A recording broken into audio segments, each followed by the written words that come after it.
Good evening, everyone. Thank you so much for joining us. We've just begun to broadcast our webinar, and we can see a great number of interested citizens joining us.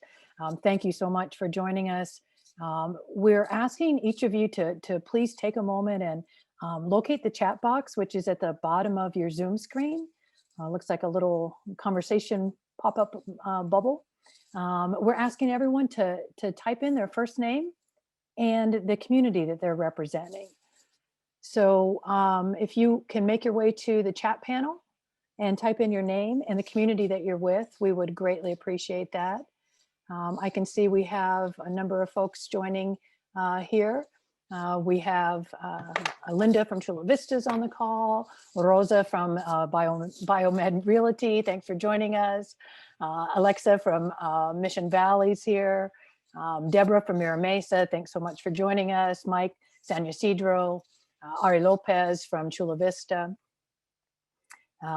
So glad to see so many folks signing in. I also want to mention that if you are hearing me speak in English and you understand and can speak and read English, wonderful, you're in the right spot. But if you do wish to have Spanish interpretation, we want to ask you to navigate to the globe or the world. It says interpretation. This is on the bottom of your Zoom screen. And what you need to do is tap that world and select Spanish, and you'll go over onto the Spanish side of the call. Laura, would you mind saying that in Spanish for us? Para hacer uso del servicio de interpretación, favor desplazarse a la parte inferior de la pantalla de Zoom, donde se aparecerán los controles. Haga clic en el icono de interpretación, icono del mundo y seleccione Spanish, español. Si está utilizando la aplicación móvil de Zoom en su celular o tableta, presione el icono de los puntos suspensivos. Luego, interpretación y luego el idioma. Gracias, Laura. Thanks for that. And if you're just now logging in, my name's Elizabeth. I'm helping facilitate our session tonight. We are asking folks to navigate to the chat box and enter their name and their community. And that way we can see Roger from Logan Heights is here, Maria from CDC, City Heights CDC, Miguel from the Border Fusion Group. Thanks for being here. We also have Vincent from City Heights, the BET, the Built Environment team. Good to see you, Vincent, or to see your name anyway. And Toshi is here from Rancho Penasquitos. Thanks, and if you're just now hearing my voice, welcome to the call. We're gonna get started in just a moment here.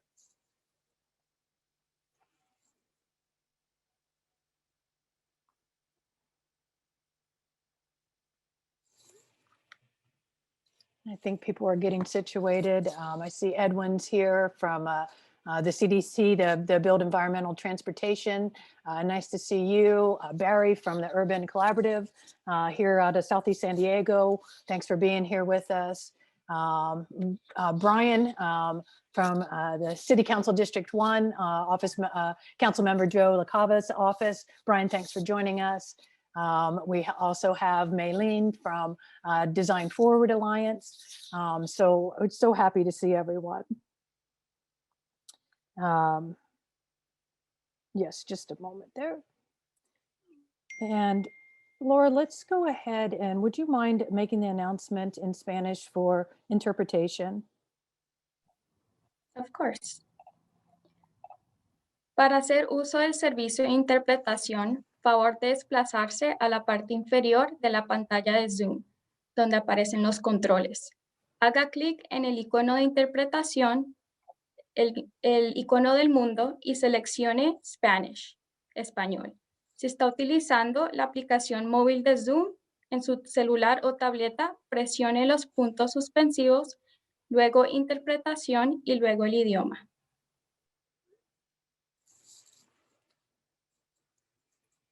Thank you, Laura. Folks, we have nearly 100 people on the call. Jennifer, if you wish, we can go ahead and get started. And if you're just hearing our voice for the first time, I see a few new folks logging in. Please drop your name, your first name, and the community that you're with into the chat box. And also, should you wish to hear this presentation in Spanish, there's a small globe at the bottom of your Zoom screen. It says interpretation. Clicking on that and selecting Spanish, and Carlos will be interpreting for us. And Jennifer? Yes, thank you, Elizabeth, and welcome everybody. We're so excited. This is our first public meeting for our comprehensive multimodal corridor studies, and we are really excited tonight to get your input on our study. Without you, we can't make this study work, so you're a really important component of our work effort, and we're happy to have you. So we're fortunate tonight to be joined by several important folks. Mayor Sotelo Solis from the City of National City, Hassan Akrada, Executive Director from Sandag, and Colleen Clemenson, Director of Regional Transit for Sandag. Mayor Sotelo Solis, would you like to kick us off? Sure thing. Can you hear me? We can. Thumbs up. All right. Well, thank you so much, Jennifer, and thank you all. I see 92 participants for being here with us this evening. As the mayor of National City, the South Bay to Sorrento corridor is a critical connection for not only me, but my fellow constituents to most of the rest of the San Diego region. It's also one of the most congested and heavily used corridors in the San Diego region. The I-805, for example, serves approximately 200,000 vehicles per day and can have significant delays during peak periods. Vehicle congestion impacts travel times, air quality, but limited transportation choices make it necessary for many people to drive from place to place. The COVID-19 pandemic has hit our communities hard and has put the spotlight on those community inequities. As we recover from COVID-19 and return to a new normal, we want to and we need to innovate and create equitable improvements to our infrastructure for National City and all surrounding communities. In my past 2 years on the Sandag Board of Directors, I've been excited and encouraged by the work the staff has done and is doing to develop the 2021 regional plan and the integration of the Big Five moves because they show real opportunities to improve the South Bay to Sorrento corridor. And through this, we will enhance our entire regional transportation system. Today, we take this one step further as we work together on the development of a more specific, comprehensive multimodal corridor plan. This corridor plan is being developed in conjunction with the regional plan and presents an opportunity to study ways in which we can not only reduce travel times, but also improve air quality and bring more equitable access to travel options. The corridor plan is intended to represent all the different communities and the constituencies within this project study area. Sandag and Caltrans need to hear from you and as many people as possible about what future improvements you want to see in your neighborhood. This evening, it is the first step to hear from you and discuss what future improvements you want to see in your community. Your input will be crucial and is a crucial step in identifying and addressing these areas of improvement. Thank you again for your time. Buenas noches. And I'm now going to kick it right back over to Jennifer to start the meeting.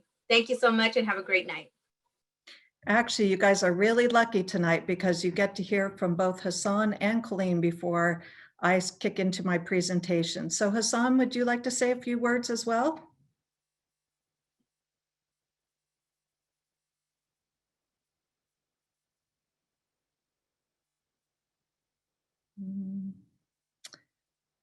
Hassan, are you available? I am. I just muted myself.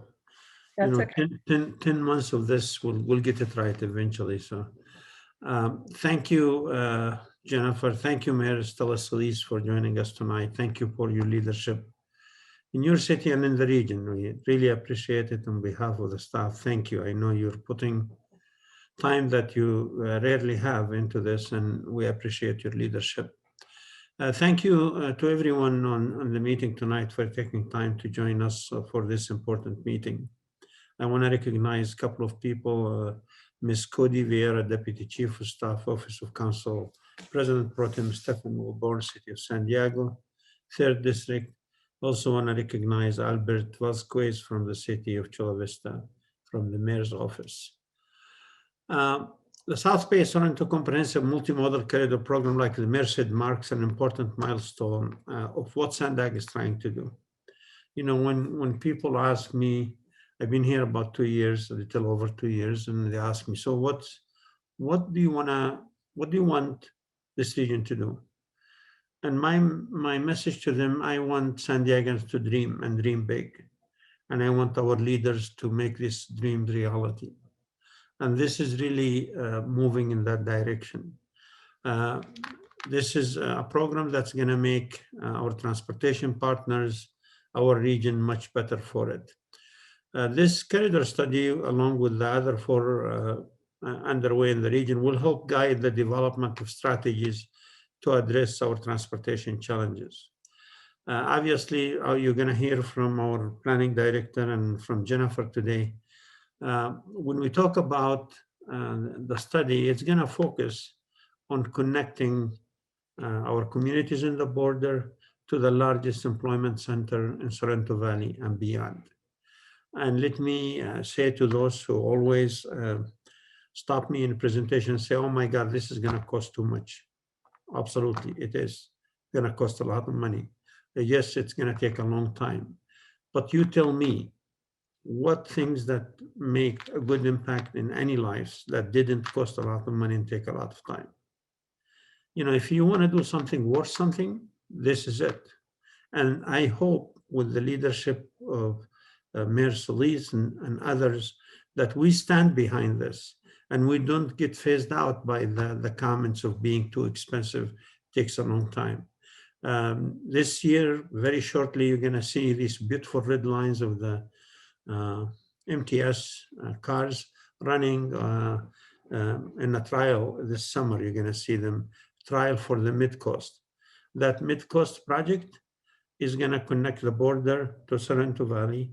It's going to be shorter, pre-COVID we're talking here, shorter time, 1 seat ride from the border to the university than if you drive on the 5. That is our vision for the future. I couldn't be more grateful to the team, Mayor Solis and others who's going to make this a reality. And with that, I'll kick it to our amazing planning director, who is, I'm not going to say where she is, but she's in a special place in California. Thank you, Hassan, and welcome everyone. And so fortunate to be joined this evening by the National City Mayor, who has been such a champion for all the work that we've been doing around a re-envisioned transportation future. And if I could ask to have the slides advanced, I think it's 2 slides ahead of where we are here. Sandag is underway with an effort to reimagine the region's transportation future. This is exactly what the mayor was talking about, exactly what Hassan is talking about. Real travel options for how we get around, taking advantage of the latest in technologies, and really thinking about our communities who've been underserved for decades and how we provide equitable and fair access. The next slide. For years, we have had a plan with a number of transportation projects that we've just sort of refreshed over time. In this planning effort, we've taken a fresh start. We put all of that aside. We took data and looked at what data was telling us about where people are going, where they need to go, where we have congestion, who can't get places, and we use that data to help us address 3 primary challenges. And if we can go to the next slide, we're talking about addressing traffic congestion. We're talking about addressing social equity in a truly meaningful way and meeting our state and federal mandates. And the importance of meeting these mandates, we can't get state and federal dollars if we don't meet the rules of the game that are set out for reducing greenhouse gas emissions, for improving air quality, for ensuring that our communities who have been disadvantaged do not have access This is what we're talking about. And I think as a planner for almost 2 decades in this region, I will tell you that the area we're focused on right now, we have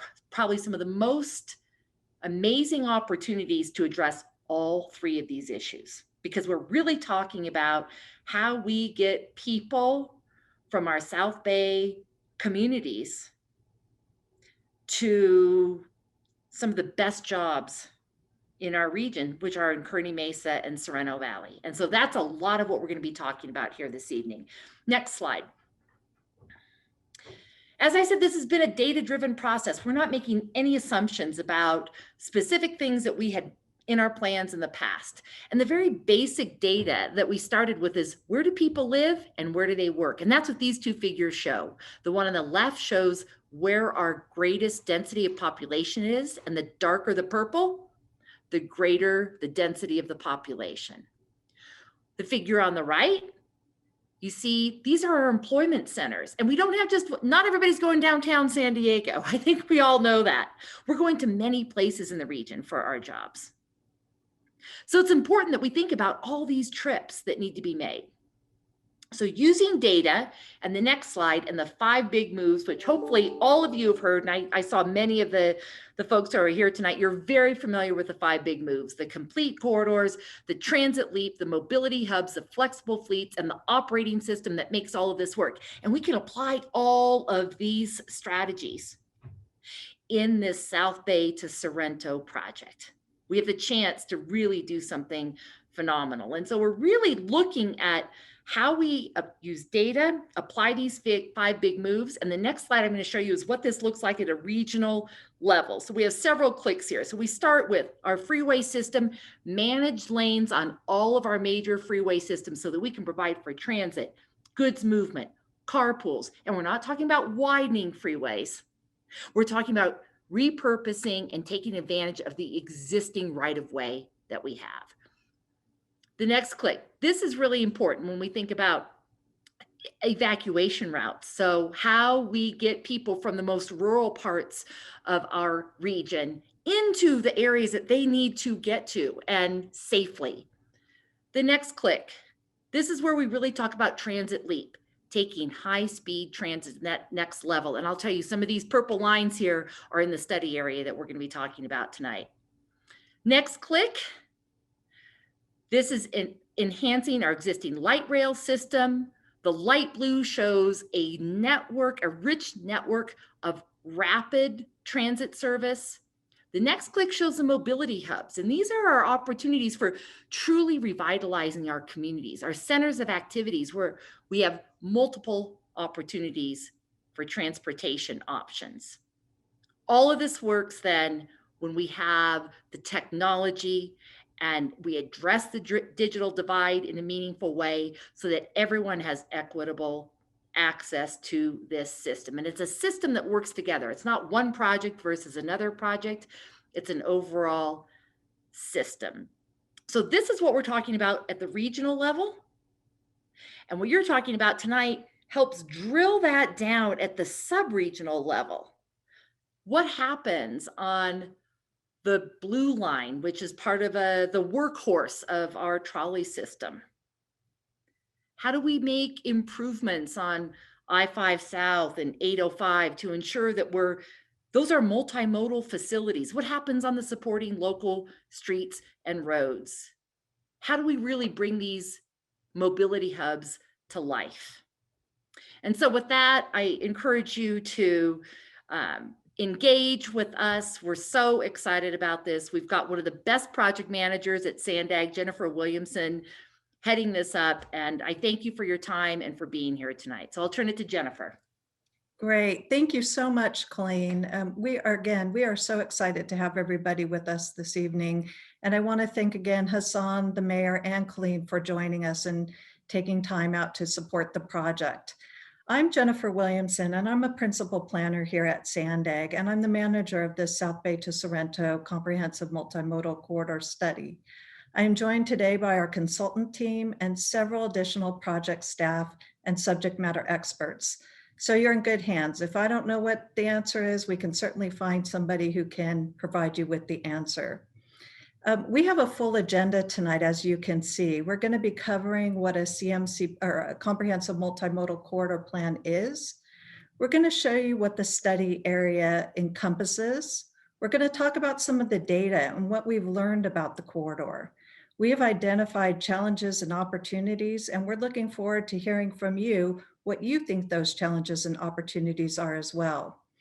Finally, we're going to be sharing our schedule and a call to action. We have several things that we are going to be asking from you.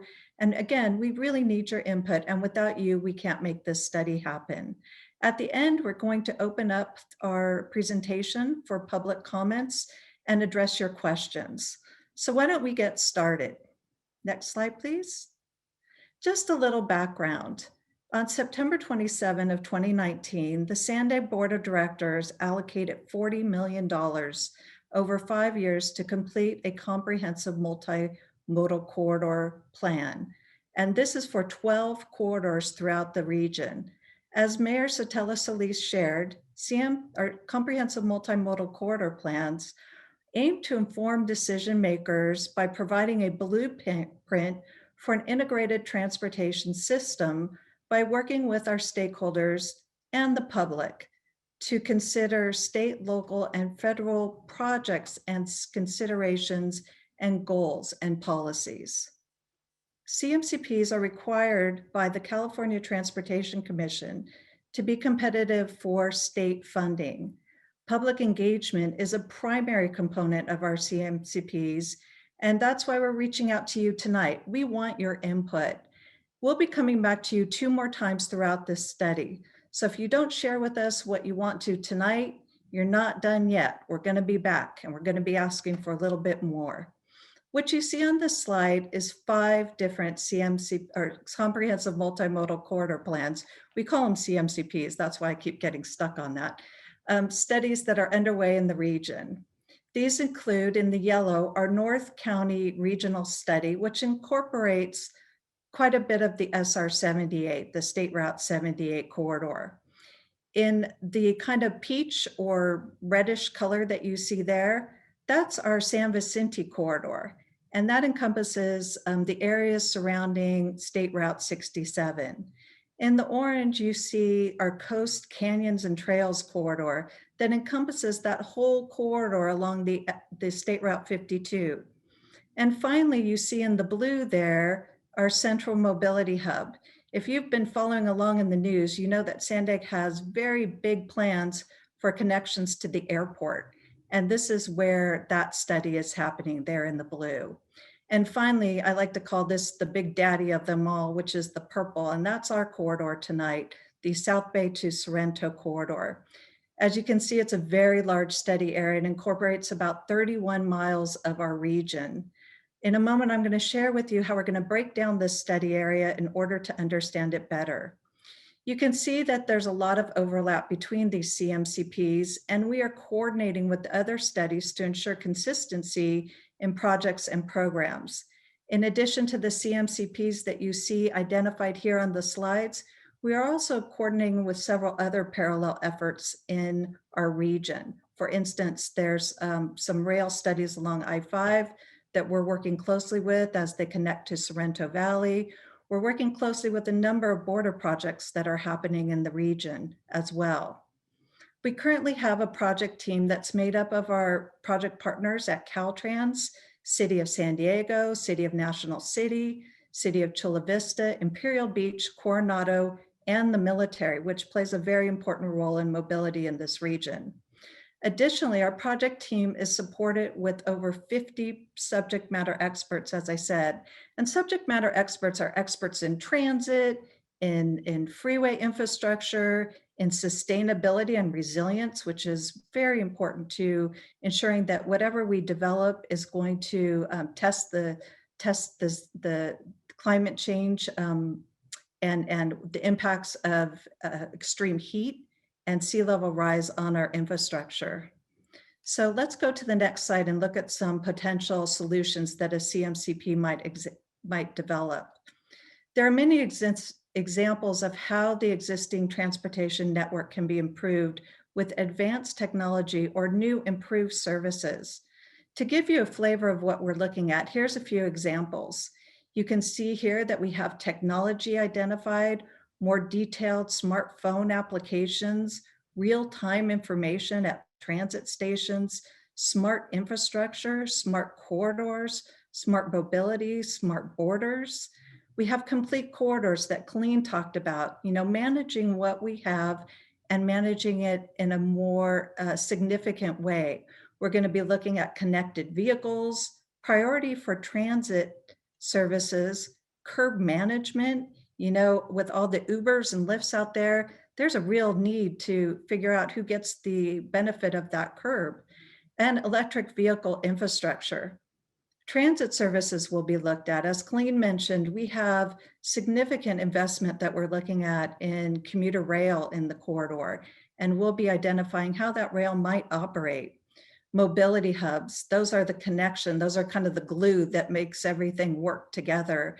And this is where all the different types of transportation come together in one prime location. And finally, flexible fleets, which is part of that 5 big moves, if you will. And that will be something that we look at to connect those mobility hubs to our major destinations. So next slide, please. And let's dig into the actual study area. Next slide. So here you'll see, this is a map of our study area based on census tracts. The study area extends over 31 miles, like I told you, and includes a significant amount of the region's jobs and housing. It also includes several major roadways, including all of Interstate 805, a portion of Interstate 5 between the border and downtown San Diego, all of State Route 905, and portions of State Route 52 and 54. The study area is also home to the Blue Line Trolley and portions of the Orange and Green Line Trolley.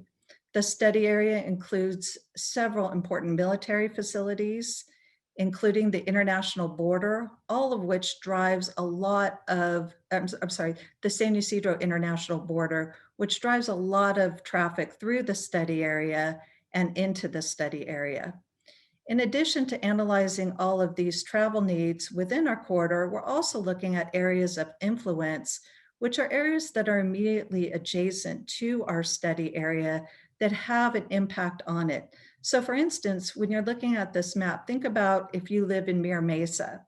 If you're at Mira Mesa and I-15, but you're going to Sorrento Valley, you're going to be traveling through our corridor, and there's quite a number of trips that happen like that.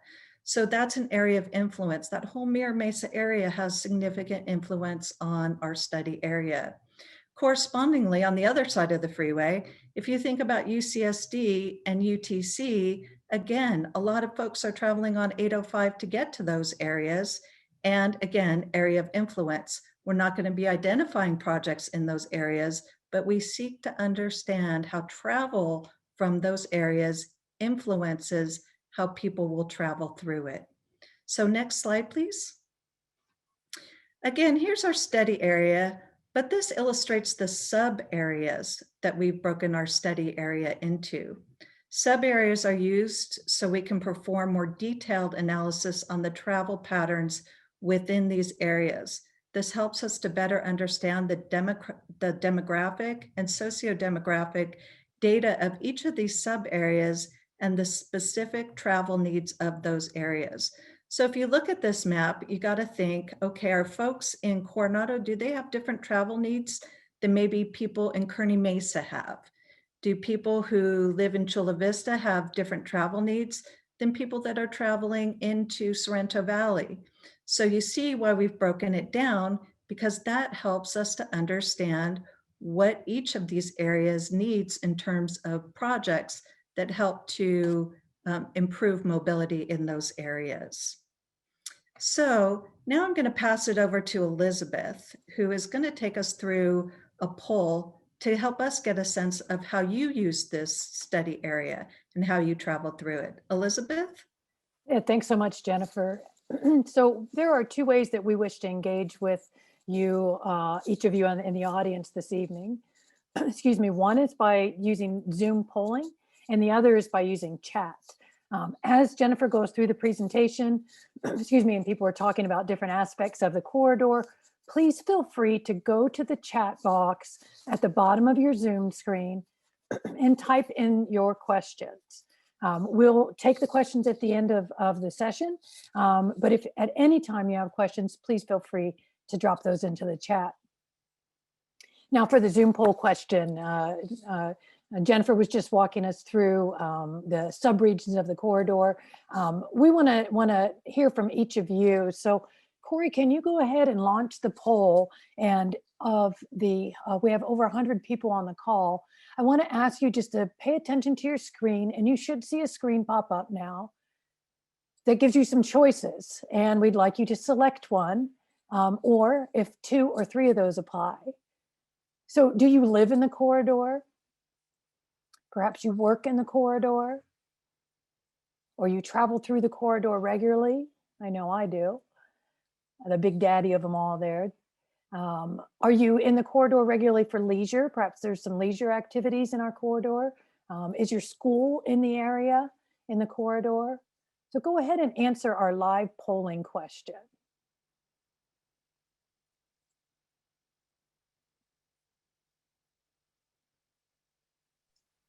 And Elizabeth, if I can just add, as people are, answering these questions, when we think about the answer to questions like traveling through this corridor regularly, we know that a lot of people are traveling through this corridor to go north up to LA, or to connect through the merge up to areas in Oceanside and Carlsbad.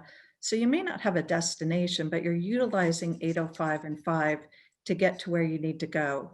In case anybody was wondering what that meant, that's kind of where we're headed. We want to understand what people are doing out there in our study area. Yeah, thanks so much for that. So if you're able to make your way to the screen and answer the Zoom poll, we greatly appreciate that. And in just a few moments, we'll close out that poll and we'll talk about some of the results. And Jennifer, while we're waiting for folks to answer our polling question, I do want to give a shout out to Carolina Chavez, who is from Councilmember Stephen Whitburn's District 3. She's in the audience with us. Also, Vice Mayor Jose Rodriguez from the city of National City is present as well. And we mentioned Brian from Joe LaCava's office, Councilmember Joe LaCava's office. So a lot of folks interested in South Beta Sorrento here. Yes, thank you so much for taking the time to join us. We know there are so many competing priorities for everybody's time out there, and especially with COVID, our attention is everywhere. So coming to a meeting like this is so greatly appreciated. Thanks. And Corey, how are we doing on the polling? We want to go ahead and broadcast that, the results? Yes, we can go ahead and broadcast. Thank you. So I think folks can see the results here. It looks like the largest percentage of folks on the call, Jennifer, are traveling through the corridor regularly. Most of us are, right, on the 805 or the 5. But it kind of coming up close behind there. Many people are on the call today because they live in the corridor. We also are seeing quite a few folks that work in the corridor, knowing how many of our employment centers are in the corridor. So thanks everyone for participating. In just a little bit, we're going to dig into a few more details of South Beta Sorrento Comprehensive Corridor Management Plan with some more polling questions. So stay tuned for that. Jennifer, you want to talk to us a little bit about some of the characteristics of this corridor we're planning? Absolutely, Elizabeth. So why don't we take this opportunity and dig into some of the data? Our study area includes about a quarter of the population of the region, 20% of the housing, and close to 30% of the jobs. In a minute, I'm going to show you where the jobs are and where people are living, and you can see how important this is as it drives travel through the region. Let me take a step back for a moment, though. So, we have 22% of the jobs according to this slide, and we have almost 22% of the population and almost 30% of the jobs. What that means is because we have some of the most intensive employment centers within this region, that we're getting a lot of that travel through and into the study area from outside the study area. People aren't all living here and working in the study area, and that's going to drive a lot of our travel analysis, if you will. Next, we have our communities of concern. Our study area has a larger than representative proportion of low-income and Black, Indigenous people of color.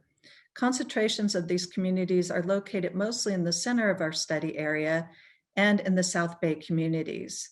Again, because we have a large percentage of at-risk communities, it's going to be important that we consider social equity and keep it front and center in determining all of our solutions and possible alternatives. Also, we'll make this presentation available after this meeting on our website. So you'll be able to dig into these numbers a little bit more. And there'll be some information, if you'd like, on our website about how each of our sub areas that I showed you in those previous slides, how the data is reflected in those sub areas. Next slide, please. The South Bay to Sorrento study area includes about 25% of the population, just as I said, and over 30% of the jobs. When we look at these maps, and you'll see that our study area is outlined in the black on the population density map, or the purple map, and then over on the right side, our study area is outlined in the purple, which is our employment map.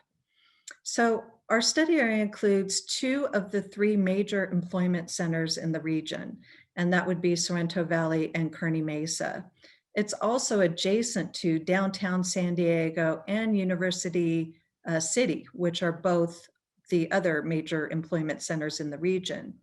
Now, when we look at the concentrations of employment shown on the left-hand side, and you'll see the yellow areas kind of pointing out where the darkest concentrations are in the region. So again, in the center of the region and in the south of the region, this is where the majority of the folks live in the study area. And they're having to travel along the major corridors to get to these employment sites.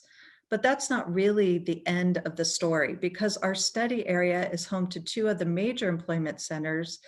There are people traveling throughout the region to get into this area in order to get those high-paying jobs. So when we think about travel, we have to think about internal trips as well as trips happening from outside the corridor and into the corridor. Next slide, please. This slide shows the distribution of our 3 different communities of concern that we track in order to ensure that we have equitable alternatives and solutions. Similar to the population map that I just showed you, almost all of these 3 communities have concentrations in the middle of our study area, as well as in the South County. In addition to connecting these communities to our job centers, we're also going to be spending and paying close attention to how we connect these areas to activity centers such as hospitals, higher education, and major shopping centers, to just name a few. It's really important that we provide equitable transportation solutions. So just to give you a hint of what's included in these maps and within our study area, we have almost 36,000 seniors in our study area. We have 541,000 minority groups in our study area, and we have 97,000 low-income households. So that's a really significant number and something that we'll be paying close attention to. Next slide, please. Whenever we start a new study, we always spend some time getting the lay of the land, if you will. You always have to understand existing conditions before you can build on that in order to get a better service. On this slide, you'll see our major transit slides. Within our study area, we have multiple trolley lines, several rapid routes, and a passenger rail corridor that you see up there that connects into our study area, and that's the coaster. There are also about 30 local bus routes that travel within our study area. One of the key things that we have learned from our inventory of existing conditions is that there's a real lack of major north-south connections. So, we have the trolley on the I-5 corridor that provides a really great service. But then as you go east into the corridor, there's not a lot there that's going to get you up into our job centers of Kearney Mesa and Sorrento Valley, where those really good paying jobs are. So that's a gap that we've really noticed there. We also know that there's a travel time problem on our existing transit service. it takes a long time to get anywhere on transit. So that's something that we'll be paying close attention to. And finally, we understand that the span of service in our study area is also really lacking. A lot of people that are utilizing transit needed to operate at a much broader range of, or much broader span of service or range of hours, almost up to 20, 22 hours a day, in order to really get to where they need to go and to access services that don't operate on a standard 9-to-5 schedule. Next slide, please. This slide illustrates our active transportation paths within the study area. And doesn't it look like we have an enormous network of active transportation services? And it's true, we do have a lot of routes, but when you take a closer look, what you see is that we have a number of gaps in our system. And these gaps really exist on the east-west levels and in areas that would connect, again, to our major job centers. So when we're looking at this map, you'll see that there's a real lack of connections, especially on those class 1 and class 4 bike routes, which are those routes that are either separated from traffic entirely through a barrier or, operate adjacent to the roadway, but are separated as well. So when you start to look at that, what we see here is that we have gaps, that there's not a connectivity in the network that allows you to get longer trips in the active transportation network. And so we'll be focusing on that as well.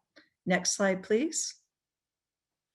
As I indicated before, our study area includes several major freeways, and this map helps us to illustrate the major points of congestion along the corridor. The study area is home, and this isn't a really great statistic, but bear with me. The study area is home to the three of the 10 top most congested areas in our region, and 10 of the 50 most congested areas overall. So we have a lot going on here on our roadways, if you will.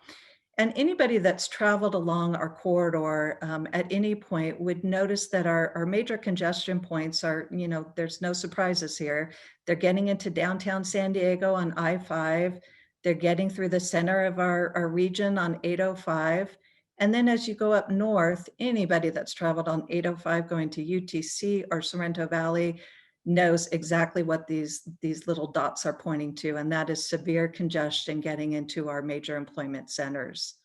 So with that, I'm sure you're tired of hearing me talk, and I'm going to turn it back over to Elizabeth for another poll.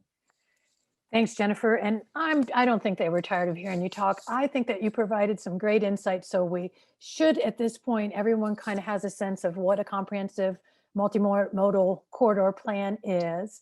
And that we're focused tonight on South Bay to Sorrento, this large region, this large area.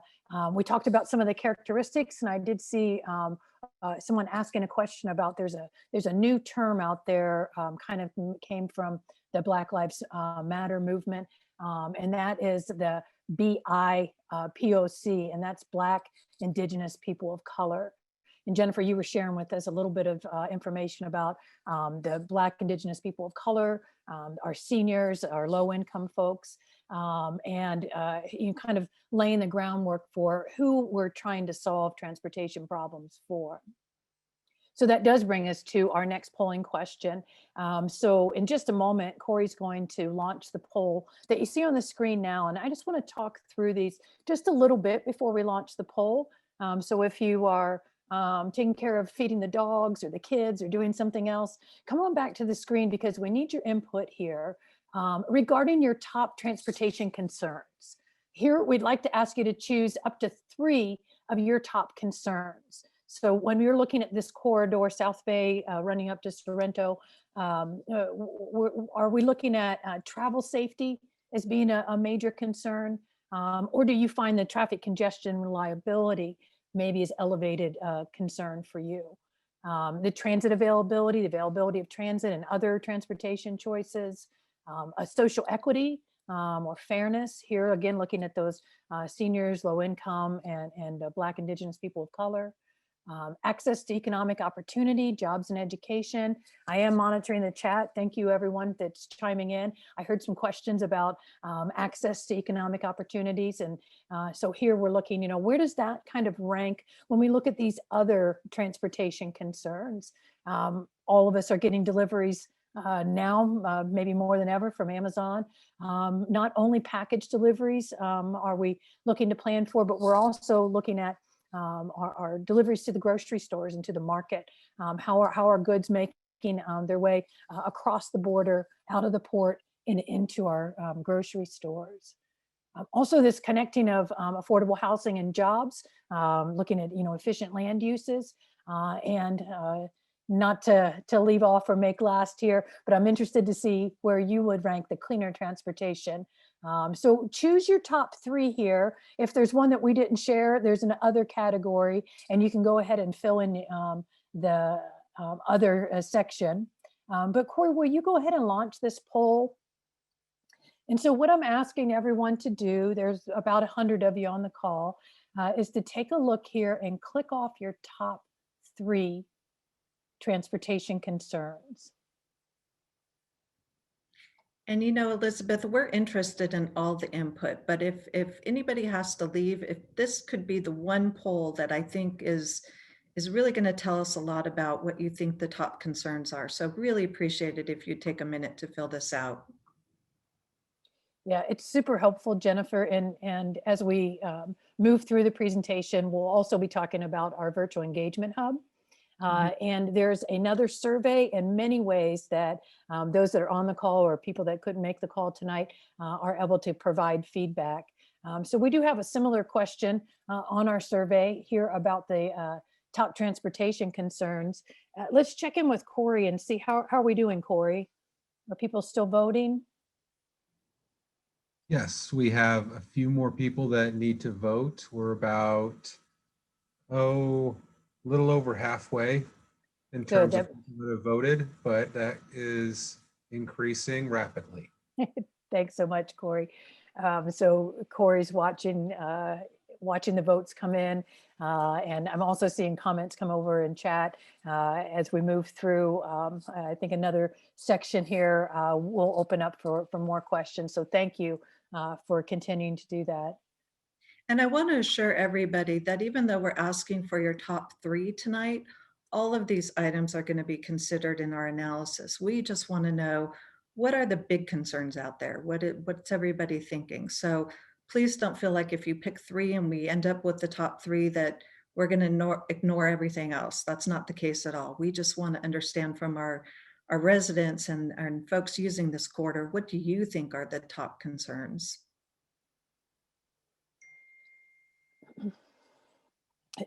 Great. So Corey, let's go ahead and, actually, I'm going to hold for just a moment, Corey. And I think over on the Spanish side of the call, he just needs a little bit more time to step through the options there.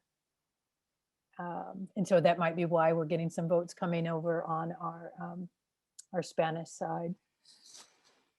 Great.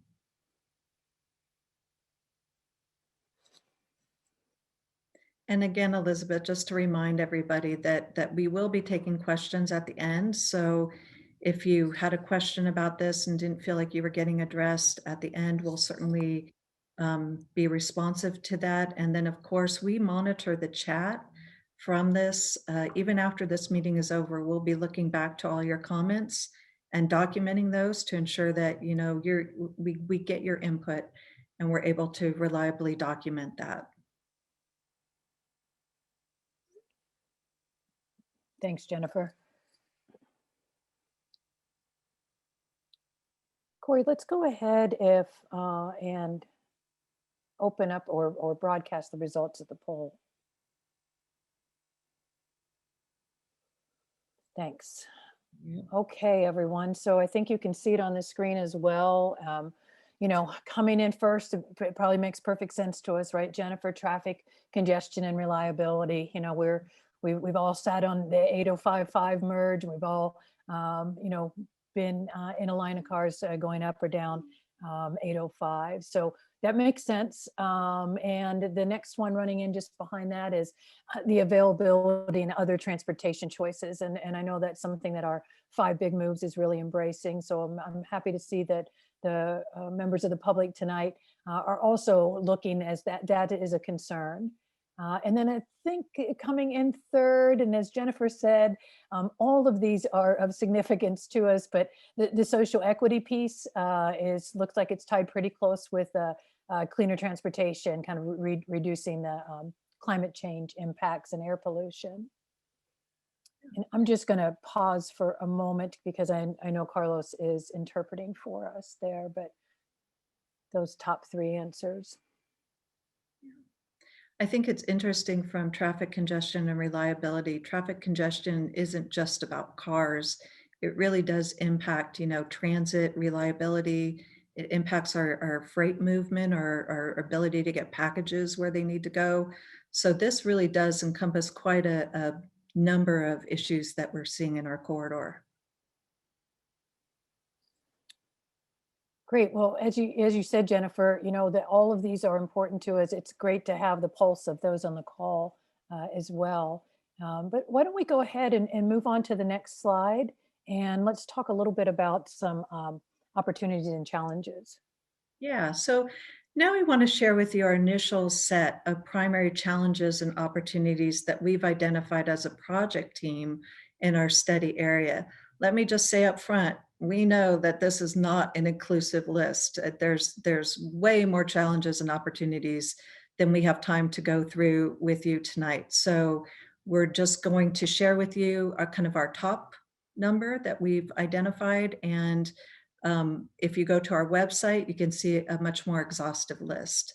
So in terms of mobility challenges, like I said before, that lack of good north-south connections via transit. For bike and walk, again, the gaps in connectivity that we showed you. And just as we heard on the poll a minute ago, congestion. Congestion is just, it's something that impacts everybody. You can't get to your kid's soccer game on time. Your Amazon delivery is 3 days late. You're late for work. I mean, congestion is just the number one thing that really has an impact on just about everybody. And then you see from the environment, we have real issues in this region with wildfires, with sea level rise, with extreme heat.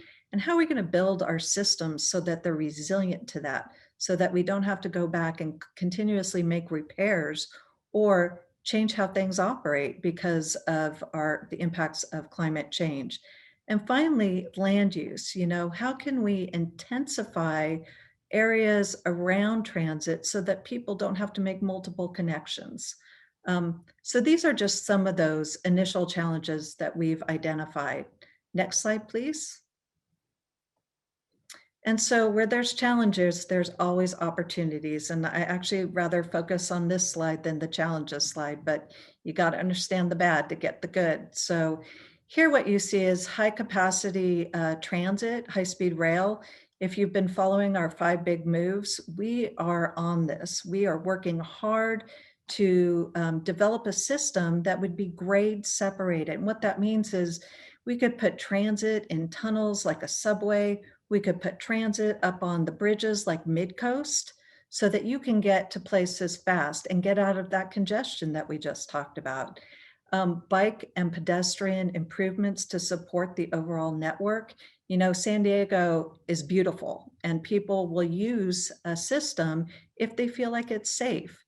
We know that the regional north-south goods movement along the 805 corridor is very significant, and that's a real economic generator for this region, as well as connecting our goods up into the LA area. So that's going to be a significant focus for us as well. In our communities of concern, we need to increase transit service to these areas. We need to resolve past issues where, we might have bisected the community or there could be a major roadway that limits how people can use the transit system. So we need to look at that and really figure out what's a good solution there. What can we do there? Environmental opportunities, again, we want to maintain what we have in a state of good repair. That's kind of a jargon, transit jargon there, but it's true. You know, you want to maintain what you have so you don't have to constantly replace it. And then we want to increase our options so that folks get out of their car and we can reduce what's called vehicle miles traveled, how much people are traveling all over this region, because that really does lead to some gas emissions that are not good for our community. So finally, in land use, high quality transit networks connecting to the more dense areas and getting people where they want to go. So guess what? You all get to do another poll, and I'm going to turn it over to Elizabeth to conduct another poll with you, because we want to hear what your major challenges are in this corridor. Remember, as I said early on, we can't do this without you, and this is your opportunity. So we want to hear from you, and we want to hear what your concerns are. So Elizabeth? Thanks so much, Jennifer. And so Corey has put another Zoom polling question here on the screen, and I'm going to take just a moment and step through some of these. Here, we're asking you to choose up to 3 that you view as the most important outcome. So when it's all said and done, and this comprehensive multimodal corridor plan for South Bay to Sorrento is implemented, you know, what would we like to see as outcomes? So a little bit of a twist on the concerns. What do we want to see as outcomes here? And so one choice would be fewer accidents and fatalities, safety for non-motorized modes. Another option is people choosing alternate transportation modes. So which of these would you like to see as an outcome? Shorter travel times or commutes? Mobility hubs? Access to high quality transportation options for everyone? Faster access to employment and higher education centers? H is improved freight movement. Again, we were talking about this a little earlier, not only getting the Amazon and other packages delivered to your home or your business, but also getting those goods to market. The I choice is high quality transit located where people live and work. And J is the air quality is improving and transportation's cleaner.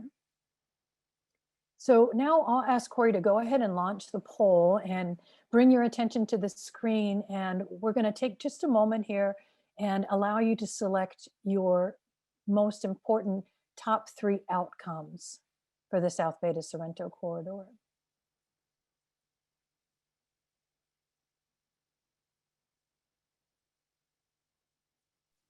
And Elizabeth, since I like to chat, I'm not good with silence. When we talk about safety for non-motorized vehicles, you know, we're not just talking about bikes. It's important to really, you know, understand that the region is changing, and non-motorized vehicles can be anything from a scooter to an electric scooter that you've all seen running around, you know, downtown and at the beaches. It can be almost virtually anything. Everything's becoming motorized nowadays. So we really want to be able to provide options for those alternative or non-motorized modes. And not everybody knows what that means sometimes. So I like to clarify. Yeah, thanks for clarifying. And Jennifer, and mobility hubs, can you chat a tiny bit about mobility hubs? Yes, I like to think of mobility hubs as a community center. So if you, let's just take an example of Sorrento Valley. I like to, or no, why don't we do the border? So Okay.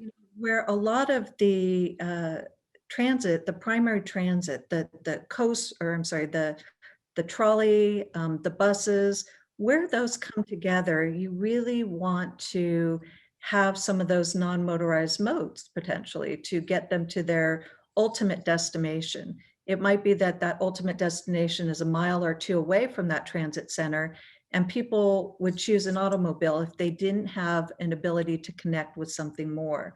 Mobility hubs, though, can also be improved street connections and improve pedestrian access to the transit in those areas.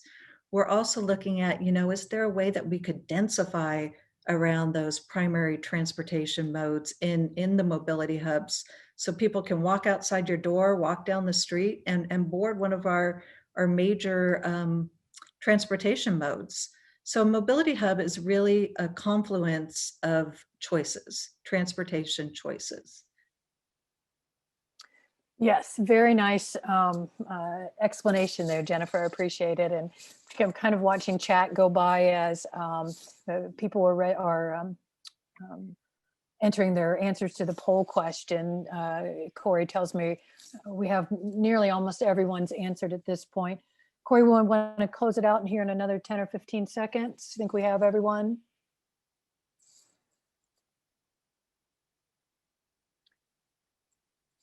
And I do want to comment before Corey, there he went ahead and shared the poll results. But I do want to mention that I do see people making comments in chat and ask folks to please continue to do that. So here, let's look at our results. This is some interesting notes here. Shorter travel times and commutes kind of is clearly the standout outcome that folks want to see, Jennifer. We then are seeing what's next here. Oh, access to high quality transportation options for everyone is coming in as number 3 on this poll. And then I think the next one would be, and then an outcome would be that people are actually making those choices for alternate modes. So that would be wonderful if we're designing our transit system to compete with the car and can provide those alternatives. Yeah. Very exciting. Thanks so much. Yeah, go ahead, Jennifer. Thank you.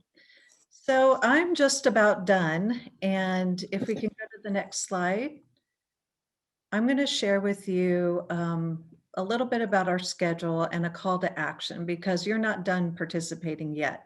You might think you are, but not quite yet. So I'd like to give you an update here on our schedule. We're currently in the information gathering portion of our project. We've spent a lot of time outreaching to stakeholders. We're talking to you tonight. We're talking to a variety of groups and subject matter expert groups throughout the region to really understand our study area. And from there, we're going to be developing, as you can see there in the spring of 2021, we're going to be developing packages of service. And we're going to be, I kind of call it the universe of alternatives, if you will. So all the projects out there in the region that have already been identified and those that we hear from tonight and in our other meetings, we'll be putting those into the mix, if you will. And then we've developed performance criteria to screen these alternatives down to just three packages. And when I say packages, it's really not just a transit project or not just a highway project, but complete corridors. So a transit project and maybe a highway project together, a managed lane project together, supported by active transportation and a mobility hub. So really bringing all the projects together in an alternative and a bundle. So we'll be bringing back those to you sometime in the spring of 2021. So just a couple months really. And then we're going to spend a lot of time grinding out the data and doing modeling and doing a bunch of stuff behind the scenes to really understand how the alternatives perform. And this is important for us because we want to come up with the best projects that will compete for funding. Because, if we compete for funding, then what's the point? So we're going to be spending a lot of time with that between spring and summer. And then you can see there that we'll be back to you in the fall, share with you everything that we've developed and share with you those final packages that we think have the highest potential to really move forward in competition for funding in the region. So now I'm going to turn it back over to Elizabeth. You're pretty much done with me tonight until the questions. Yeah, we'll get to some questions for you, Jennifer. Thanks so much for your engaging presentation. But before we jump into questions, I mentioned earlier that there are many ways that folks can get in touch with us, and a key spot where we're looking for comments is in our virtual engagement hub. And so on the screen, there's a link to it. But I want to ask Corey, let's go ahead and follow that link. There is an English as well as a Spanish version. And this is kind of our, your one-stop shop for everything South Beta Sorrento. Here at any time, if you have comments to provide, there's information about the projects. Corey's moving us past there, but at any time you can come into, Corey, let's start on the right here. And you can drop a comment in that our team will, take a look at, plan and answer, incorporate your comments into the things we're doing. So on any of the subjects that you heard Jennifer talking about today, or anything that has to do with South Beta Sorrento comprehensive multimodal corridor plan, feel free to drop a comment. Now, if you have more details about your comment, we do have an interactive map, and Corey's he's clicking through here on our virtual engagement hub, and all of the icons that you see on the screen are all comments that we've received so far. So there's a small icon if your comment is related to an environmental concern. There's a blue icon for a traffic comment. What is that, an orangish color with a bus symbol on it for transit, and so on and so forth. So if you have a specific intersection or area comment that you want to make, Corey, will you show us how to enter? Sure, you want to do a transit comment here? It's pretty easy. You just drag down, that's Corey's mouse moving, and he dropped the bus icon where he wants to talk to us. And here he's adding his comment when he's talking about needing a stop sign at a certain intersection. And then he's going to go ahead and fill in his name and his email address so that we can get back to him. And then he's adding that comment. So there's a plain comments box. There's this interactive map. It's kind of cool to play around and see what other people are talking about. Or if we go back to our home page, there's also a survey that's up and running. The survey has been out for a little while now. We're really would like to encourage you to take the survey. You'll see some questions similar to what we had in our live poll today, but we're very interested to have more folks. If you are with an organization, I see several organizations represented here tonight. If you want to share this virtual engagement hub and ask folks to complete the survey, the more the merrier. We would love to get the feedback. And Corey, I also see that the video is loaded from a stakeholder presentation that Jennifer provided. And so if you wanted to learn a little bit more about the corridor plan, you can take a look at the video. And I think we'll also host this video here live for you. I'm just pausing for a moment as I know Carlos is interpreting. So the virtual engagement hub, some of my colleagues have been using chat to chat back with you all. And I noticed that they dropped in the link to our virtual engagement hub, both the English and the Spanish version. And this is where we'll post information about our next session, which we'll be inviting you to come and join, because we'll talk a little more in detail about some of the ideas for solutions. Let's go one more slide here, Corey. And as I said, there are plenty of ways to get in touch with us. And there's the sandag.org/CMCP is our main website for SANDAG, for all comprehensive multimodal corridor plans. We also have an email. You can email us if you can remember cmcp@sandag.org. You can get a hold of us there. We have a texting line if you're sitting in traffic, not driving, and want to text us something, feel free to text, feel free to call, visit our virtual engagement hub. We don't want to miss out on mentioning our partners. Caltrans District 11 is very much a partner with us. We have Ramon Martinez from the Caltrans. We also have, I know Nicola Bernard was on the call, and our corridor director from Caltrans was also on the call. So with that, Jennifer, let's take a look at some of the questions that we've had come over in the comments. And well, I'm yes. sorry to interrupt, apologies, but I just wanted to let the group know that Social Pinpoint that we took you through earlier is also available in Spanish. So when you go in and you want to add your comments, you can add them in Spanish, and we have a translator that will translate them for us. So it's all there and available for you in Spanish as well. Thanks for that reminder, Jennifer. And I want to mention before we take the first couple of questions, we had elections recently. We had some new folks seated, and I noticed that Cody Peterson joined the call from council, or excuse me, I meant to say County Supervisor Lawson Rimmer's office. Thanks for being with us, Cody. I also noticed that we had from pro tem Tony Atkins' office, Deanna Spin is with us as well. And I know Kathleen Farrer, good to see you, Kathleen, joining us from Council District 1's office, our policy director, and always a great transit advocate here. So thanks so much for joining us. Jennifer, let's take a look at some of the questions that we received. The first one that I see here is, will South Bay Sorrento corridor undergo a CEQA review? And for those that may not be familiar with a CEQA review, maybe a quick comment on what that is. And let's see, the CEQA review, and then yes, we'll be undergoing a CEQA review.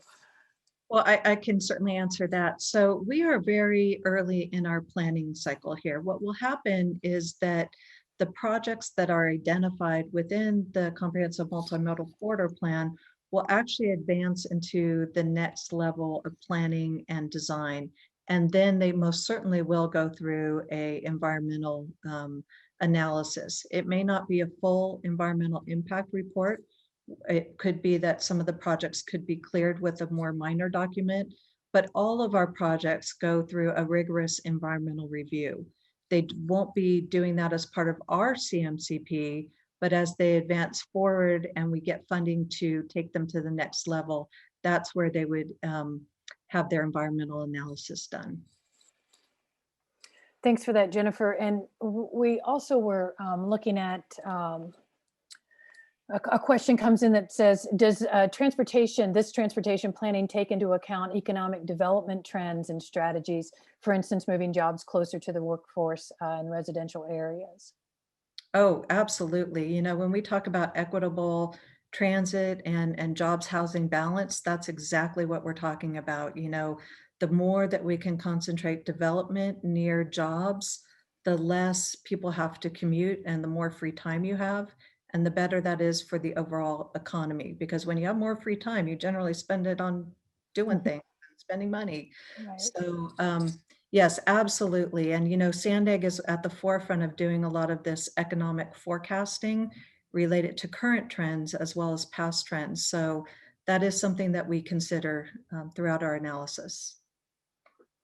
Thanks for that, Jennifer. And I do see folks are continuing to drop your questions into the chat. We really appreciate it. Jennifer, I have another question, and I saw a couple in this theme of inclusion of our border communities. The one question is, why don't we include border communities in our density map that we showed earlier? And just comments around a considerable amount of traffic, coming from the border region. Yes, so I would have to go back and look at our maps. I feel certain that we include population density and employment density. Probably what you're not seeing captured, though, that our model has a very difficult time capturing, is cross-border travel. So anytime somebody comes across the border from Mexico into San Diego, we can't count them unless they actually have a house in San Diego. That's when they would show up on the population maps. But just, we at SANDAG, we know that the border is a giant generator of not only economic, it not only has economic value, but it's also a significant contributor to travel throughout this region, and not just from single occupant cars, but also goods movement. We have an extensive number of goods movement corridors that come out of the Otay Mesa port of entry. We know that our San Ysidro Intermodal Transit Center is the busiest in California, if not the nation. in terms of people crossing through that border crossing and accessing our transportation. And that's why, you know, we didn't spend a lot of time tonight going through the projects in the regional plan, and I just saw a question related to the Purple Line. The Purple Line would actually begin at San Ysidro, and that's that connection that we talked about before that would come up through the center part of our region along 805 as potentially a new subway line. And that would connect San Ysidro to a number of communities of concern, as well as connecting us to major university, SDSU, and then up to Kearney Mesa and Sorrento Valley. So we absolutely understand the importance of the border. And, you know, I'll have to go back and look at those maps. I'm concerned now that we're not capturing something there. Yeah, But- so yeah, we appreciate the comments there. Let's look about, I'm going to summarize a couple questions here, Jennifer. Can you talk a little bit more about the project's approach towards equity? There's a couple of comments, you know, asking about, you know, there's not really a highlight so far. You know, what can we do to assure folks that that's, you know, very important at the work that we're doing, the social equity piece? Yeah, so equity is kind of integrated throughout our study in multiple ways. Right now, we're looking at the data to look at where our communities of concern are. And then we're also identifying where the projects are in, you know, that universe of alternatives, if you will. How many of those and what quality of those services are connecting communities of concern? So we're cataloging those. But probably the most important way that we capture equity and we ensure that equity is woven into this study is during our screening criteria, as well as during our modeling effort. Our screening criteria includes several factors related to equity, and equity is weighted in a significant way so that projects that serve communities of concern are, you know, supported at a higher level, if you will, than other areas. And then when we model it, Sandag's model, that's kind of a weird term, but we put all of our projects through it's a model. I don't know how else to say it, but the model includes several factors that really look to quantify the impacts of a alternative to communities of concern as well. So we look at it through multiple lenses, if you will.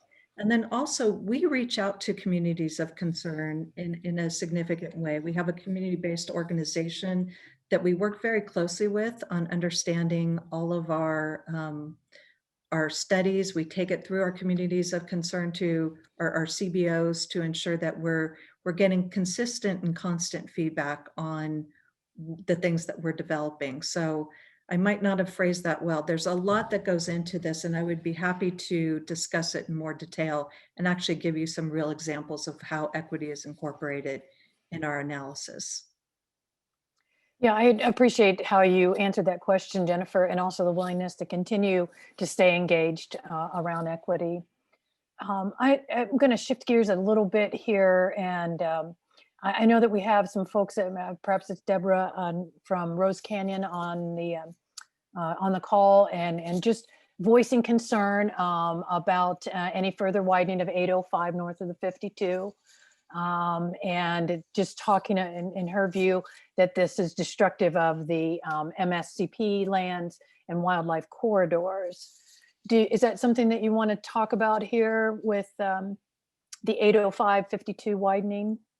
Yeah, so I think, you know, what I'd like to say is that, again, we're in the information gathering stage of our project right now.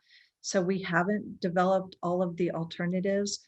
We're very sensitive to the environment. I think I talked about sustainability and resiliency, but also understand that, you know, we have great limitations now with our state mandates and regulations that won't allow us to create big new freeway footprints, if you will. So we are going to be very auspicious with our alternatives to ensure that we're not creating, you know, new climate impacts or new right-of-way impacts throughout the region. So but I can't say for certain what all the projects are at this stage. So I don't want to, identify any specific projects at this point. Thanks. And we'll continue to stay engaged with the Friends of Rose Canyon as we're often seeing you folks and appreciate your input at Sandag meetings. Miguel, you were talking about mobility hubs and becoming economic hubs and those at the border. Jennifer, do you want to talk any more about mobility hubs in terms of how they are going to be synced up with our South Bay to Sorrento corridor? Yeah, I mean, the timing of this study couldn't be any better right now, because not only are we doing this CMCP, but Sandag is working closely with MTS and the City of San Diego on a comprehensive mobility hub analysis of our border region. So you'll be hearing more about that in the upcoming months, but we're going to be taking a significant deep dive on developing a mobility hub for our San Ysidro region. And, I'm not prepared to give you all of the details to that, because there's a whole nother group that wants to, I don't want to, steal their thunder, if you will. That is a significant project that we're working on to develop that and to actually get these projects through and into design and shovel ready for future funding out at San Ysidro. So more to come on that later from a whole different team, but just know that we are coordinating closely. Thanks for that, Jennifer. Reading through a couple of questions here. Folks, if I'm not reading all your comments, please know that we are reading every word of it. Some of them are just a little longer than to share with the full everyone on the call. And we have about 8 or 9 minutes remaining here. Let's talk about this question from Stephanie in City Heights CDC. Talking about the potential rail routes like the Purple Line. Now, I know you mentioned that, but do you know when these are going to be ready for feedback? She's wondering about when we'll have community sessions. I'm sorry, I was addressing another comment. Can you repeat that, please? That's okay. City Heights CDC was just wondering about the potential rail routes like the Purple Line and when they might be ready for community feedback. Yeah, that's something that we'll probably be bringing back to you, if not in the spring, then in the fall for sure. We're very much committed to establishing what that alignment will be for the Purple Line. And I think that's what most of the folks are concerned about there. So that is something that we're working on, but we do not have the answers right now. What about, Jennifer, will we see longer dedicated bus lanes along the 805? And in this case, the person's also asking about 15, but that's in a different corridor. Yeah, I mean, everything's on the table, and that's kind of the goal. And, if any of you have traveled along El Cajon Boulevard, the City of San Diego has been incredibly proactive and done a bus-only lane on the shoulder of El Cajon Boulevard, where there used to be parking. And so, we're looking at strategies like that. We have a bus on shoulder project on 805 that we're developing right now that's under construction to start to get buses a higher level of priority. So we have some good examples in the region, but we're really working to take that to the next level. Where can we do more of those in this corridor? And, I would say that it's my hope that we see more of that. But again, we haven't defined all the projects yet. So I can't commit, but I love that idea. So I'm with. Good, Jennifer. I think we've got most of the questions. I see some longer comments here that we'll read. I know that Miguel, you were talking quite a bit about the border and affordable housing in Baja and long-term impact for solutions in the corridor. So what about untapped economic potential? I'm just trying to get to a summation here for us, Jennifer, but yeah, I think in general, you're talking about the affordable housing and long-term impact, excuse me, in terms of traffic congestion.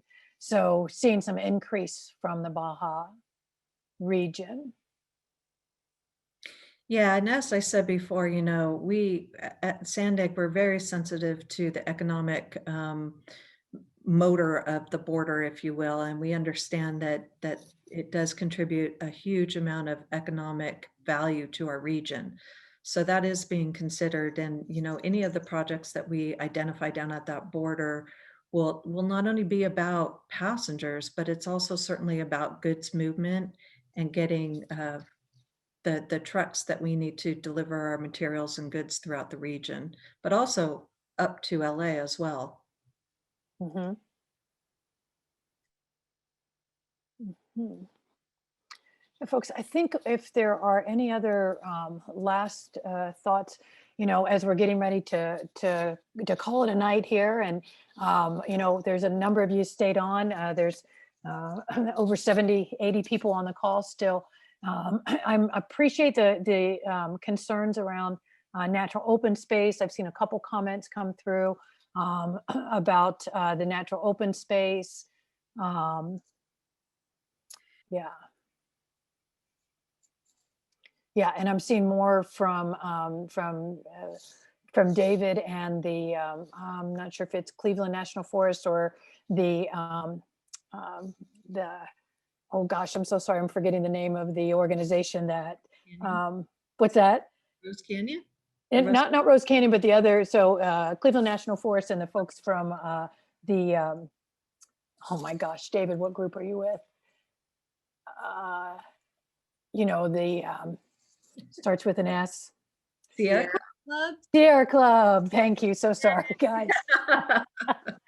Thank you. I'm seeing a lot of notes around that. And David, sorry, the word just fell out of my head there, but the Sierra Club, Cleveland National Forest, Rose Canyon, those folks are all kind of reminding us of how precious our open space is as well.